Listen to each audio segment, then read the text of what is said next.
Her ameliyatta olduğu gibi burun estetiğinde de risklerimiz mevcut.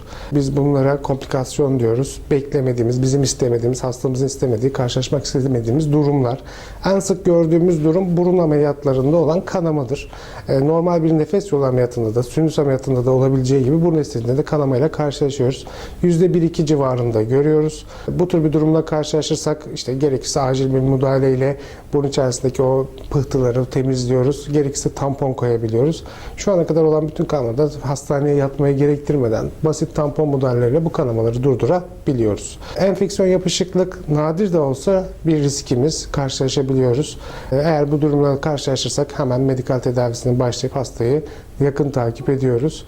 Son olarak da şekille ilgili riskler. Nefesle ilgili sıklıkla bir problem görmüyoruz. Çünkü nefesle ilgili yaptığımız müdahalelerle hastalarımızın nefes almasına büyük problem olmuyor. Ama burun estetiğinin en önemli risklerinden bir tanesi postoperatif dönem, ameliyat sonrası dönemde nefes problemleridir. Eğer çatı çok fazla küçültülürse, daraltılırsa, burun etlerinde gerekli küçültme sağlanmazsa izafi olarak o burun etleri büyüyeceği için bu sefer hasta ameliyat öncesi nefes alabilirken sonrasında nefes alamayabiliyor.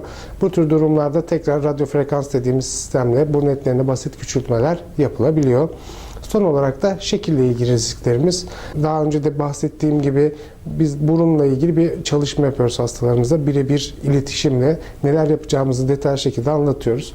O çalışmamızın %95-96 aynısıyla karşılaşıyoruz. Ama iyileşme periyodunda burada atmış olduğumuz dikişlere bağlı, burun sırtındaki iyileşme ve yeni doku gelişimine bağlı problemler, düzensizlikler, bir bölgede az iyileşmeye bağlı çöküklük görülebiliyor. Burun ucunda düşme, dönme nadir de olsa karşılaştığımız bir durum.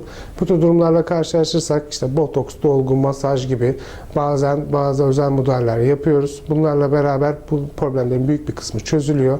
%1, %2 ihtimalle bir yılın sonunda bir düzeltme operasyonu gerekebiliyor. Onun için diyoruz ki bir yıl yakın takip ediyoruz. İyileşmede bir problem yaşarsak hemen acil müdahale ediyoruz. Ve eğer bu müdahalemize rağmen problem çözülmezse de tekrar bir operasyon gerekebiliyor. Düzeltme operasyonları yarım saat 45'er dakikalık basit müdahaleler şeklinde, bazen lokal anestezi altında bir dikiş şeklinde, bazen bir aşırı iyileşme dokusu varsa onu temizlemek için bir operasyon şeklinde olabiliyor.